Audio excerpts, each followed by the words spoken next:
Hello everyone, this is Komal, your SST educator. Welcome back to your favorite channel Magnet Brains. Magnet Brains आपको provide कराता है high quality education, वो भी बिल्कुल free of cost, kindergarten से लेके class 12 तक की। सीबीएसई बोर्ड के कोर्सेज के साथ साथ आपको अदर स्टेट बोर्ड के भी कोर्सेज अवेलेबल हैं, जैसे कि Hindi medium, UP board, Bihar board, Delhi board के कोर्सेज। ठीक है, तो भाई आज आपको टॉपिक क्या दिख रहा है? Alexander versus Porus. बहुत ही इंटरेस्टिंग टॉपिक। अलेक्जेंडर जिसे हम भाई जो दुनिया को जीतना चाहता था, जिसे सिकंदर भी कहा जाता है, और पोरस जो हमारे यहाँ के राजा थे, और अलेक्जेंडर तो फिर आपको पता ही है वो कहाँ का था, मैसिडोनिया का था। ठीक है, तो सबसे पहले इतनी इंटरेस्टिंग जानकारी जानने से पहले आप क्या कर दो, लाइक और शेयर कर दो, फटाफट से लाइक और शेयर कर दो। फिर देखते भाई अलेक्जेंडर और पोरस के बीच में क्या चल रहा है, किस बारे में बात हो रही है। क्या है सामने आपको दिख रही? The battle of the Hydaspes. क्या दिख रही है आपको? The battle of the Hydaspes. ठीक है, जिसे झेलम का युद्ध भी कहा जाता है। किसका युद्ध? झेलम का युद्ध भी कहा जाता है। Alexander turned his attention towards India in 327 BC। भाई जो अलेक्जेंडर है बहुत ही ज्यादा मोटिवेटेड और बहुत ही ज्यादा एम्बिशियस राजा था, है ना, जीतना चाह रहा था दुनिया को, लगातार एक मिशन पे निकला हुआ था, जीतते जीतते जीतते जीतते अब उसकी नजर कहां पड़ गई थी? इंडिया में पड़ गई थी। 327 बिफोर क्राइस्ट BC, है ना, बिफोर कॉमन एरा जिसको हम बोलते हैं। With his site set on further expansion, living a contingent of 10,000 men to fortify Bactria, modern day Afghanistan. Bactria जिसको मॉडर्न डे आज के टाइम पे हम अफगानिस्तान कहते हैं, वहां पे अपने कुछ लोगों को छोड़ा उन्होंने, 10,000 लोगों को, और नजर कहां पड़ गई? इंडिया की तरफ नजर पड़ गई, क्योंकि अफगानिस्तान हमारे यहाँ नॉर्थ वेस्ट साइड से अगर हम इंडिया का ऐसे मैप बनाए, है ना, तो यहाँ पे ऐसे पाकिस्तान हमें मिलता है, फिर ऊपर यहाँ से अफगानिस्तान, इस तरीके से हमें मिलता है। तो यहाँ से ऐसे एंटर होते होते अब वो इंडिया में एंटर होना चाह रहे थे, और लगभग हो भी रहे थे। He embarked on an invasion of India via the Khyber Pass। Khyber पास से, वो जगह से वो कहाँ एंटर हो रहे थे? इंडिया में एंटर हो रहे थे। Alexander formed an alliance with Taxils, also known as Ambi Kumar, the king of Taxila। अब जो अम्बी कुमार थे तक्षशिला के राजा थे, समझ गए कि भाई अलेक्जेंडर की आर्मी आ रही है, तो मैं हाथ ही मिला लेता हूँ, भाई मैं इनसे लड़ूंगा, मेरा नुकसान होगा, तो पहले ही हार मान ली, जी हुजूरी शुरू होगी। तो दोनों ने हाथ मिला लिया कि चलो भाई हाथ मिलाते हैं, और क्या करते हैं?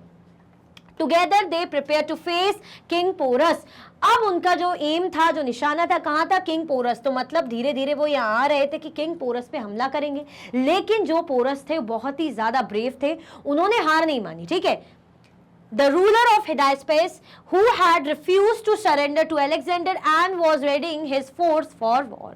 अब उन्होंने मना कर दिया कि नहीं, मैं झुकूंगा नहीं, ना मैं अपनी सेना इस तरीके से, मतलब खुद के जो राजपाट है आपके सामने ऐसे समर्पित नहीं करूंगा, सरेंडर नहीं करूंगा, मैं युद्ध लड़ूंगा। पोरस ने कहा ठीक है, और हाथ किसने मिला लिया था भाई? अलेक्जेंडर और अम्बी कुमार ने। Alexander set up his camp near the town of Jhelum. अब जो झेलम का टाउन था, जिसको हम बोल भी रहे ना झेलम का युद्ध, वहां के शहर में उन्होंने अपना कैंप वगैरह सेटअप किया। कैंप वगैरह सेटअप करना पड़ता ना, इतनी सारी आर्मी आती पूरी।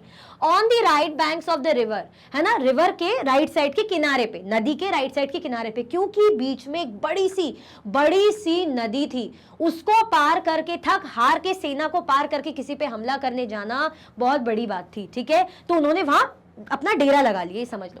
Porous position his forces on the south bank of the Jhelum river. अब जो झेलम नदी थी उसके साउथ वाले हिस्से में, साउथ के किनारे में पोरस की सेना थी। The river was both deep and fast. अब नदी ऐसी थी, गहरी नदी और बहुत तेज पानी बहने वाला। अब तेज पानी बहने वाली गहरी नदी, बहने का भी डर, डूबने का भी डर, और फास्ट है, तो आप अगर उसमें चल रहे हो तो जितना बहाव पानी का तेज रहेगा तो दिक्कत होगी ना, हम कैसे उसमें जा पाएंगे? Making any crossing attempt a risky preposition.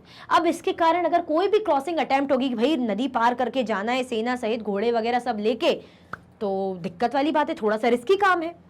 The battle eventually commenced with the Indian forces with cavalry on both flanks, chariots at the front, and a center comprised of infantry and heavily armored war elephants intended to deter the Macedonian cavalry। अब लेकिन जो हमारे porous थे, army बड़ी खतरनाक थी, उनके पास थे हाथी, वॉर एलिफेंट, इस तरीके से, है ना, कैवलरी थी, है ना, इन्फेंट पैदल चलने वाली आर्मी, है ना, कैवलरी जो हम बोलते हैं घोड़े वाली आर्मी, उसके बाद भाई उनके पास हाथी वगैरह भी थे, वॉर एलिफेंट, जो उनके लिए, किनके लिए, मैसिडोनिया यानी हम अलेक्जेंडर की आर्मी के लिए न्यू चीज थी, थोड़ा सा न्यू चीज थी। तो उनको ऐसा लग रहा था कि क्या होगा, एक तो इतनी बड़ी नदी पार करके जाना है, ऊपर से बेचारे युद्ध करते हुए लगातार ऑलरेडी आ ही रहे हैं, फिर इंडिया में घुसे हैं, तो थके हुए भी रहते हैं ना, तो थोड़ा सा इंसान का मोरल बनना बड़ा मुश्किल होता है। तो जैसे तैसे उन्होंने करा, बकअप करा और आए वॉर के लिए। तो मैसिडोनियन कैवलरी आर्मी के लिए थोड़ा सा ज्यादा मुश्किल हो रहा था, ठीक है, मतलब इनकी जो सेना थी पोरस की काफी ज्यादा भारी पड़ रही थी। Alexander recognizing the strength of Porus center, the war elephants advanced against the Macedonian cavalry, causing heavy losses among the Macedonian foot soldiers. अब जो पैदल चलने वाली सेना है ना, पैदल चल चल के जो आ रही है सेना, तो इनकी जो घोड़े वाली सेना है, पैदल चलने वाली सेना है, तो हाथी वगैरह के सामने, पोरस की सेना के सामने लोग कैसे हो रहे थे, बिल्कुल डाउन, मतलब खत्म होते जा रहे थे, मतलब कम होते जा रहे थे, है ना, इतनी ज्यादा इनके पास, मतलब बहुत ज्यादा इनका नुकसान हो रहा था, है ना, मैसिडोनियन आर्मी का, क्योंकि पोरस की आर्मी बढ़िया थी, ऊपर से वार एलिफेंट थे। डिस्पाइट दिस, इसके बावजूद भी द मैसिडोनियन इन्फेंट्री रेजिस्टेड ब्रेवली, लेकिन जो मैसिडोनियन आर्मी है, इन्फेंट्री आर्मी, उन्होंने रेजिस्ट करा, है ना, पूरा मुकाबला करा ब्रेव तरीके से।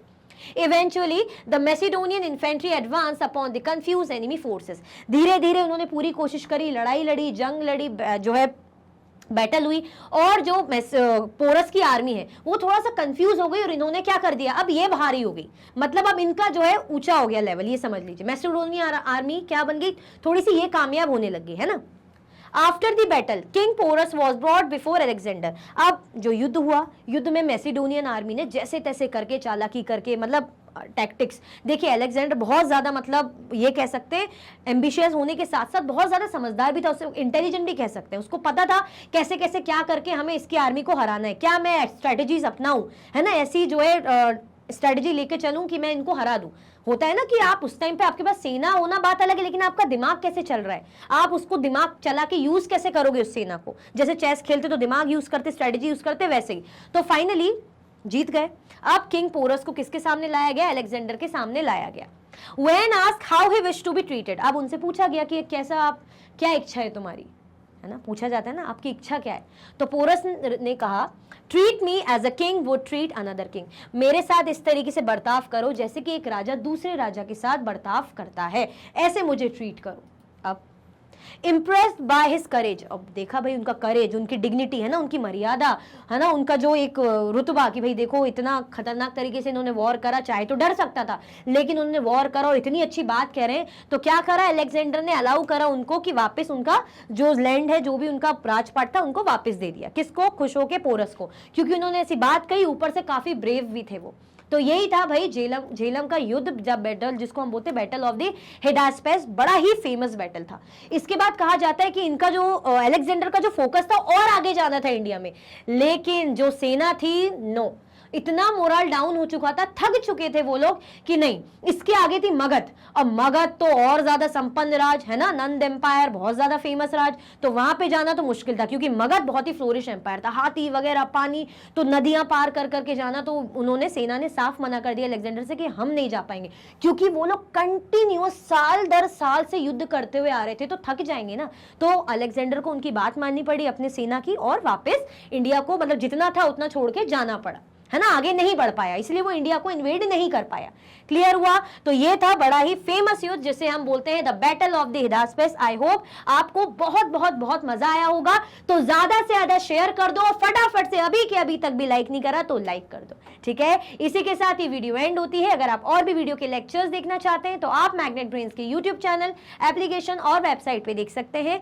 ई नोट्स और ई बुक्स के लिंक आपको डिस्क्रिप्शन बॉक्स में अवेलेबल है। ये सारे हाई क्वालिटी के कोर्स हैं जो कि 100% फ्री आपको अवेलेबल है। आप हमें ये सारे प्लेटफॉर्म पर भी फॉलो कर सकते हैं। Thank you so much.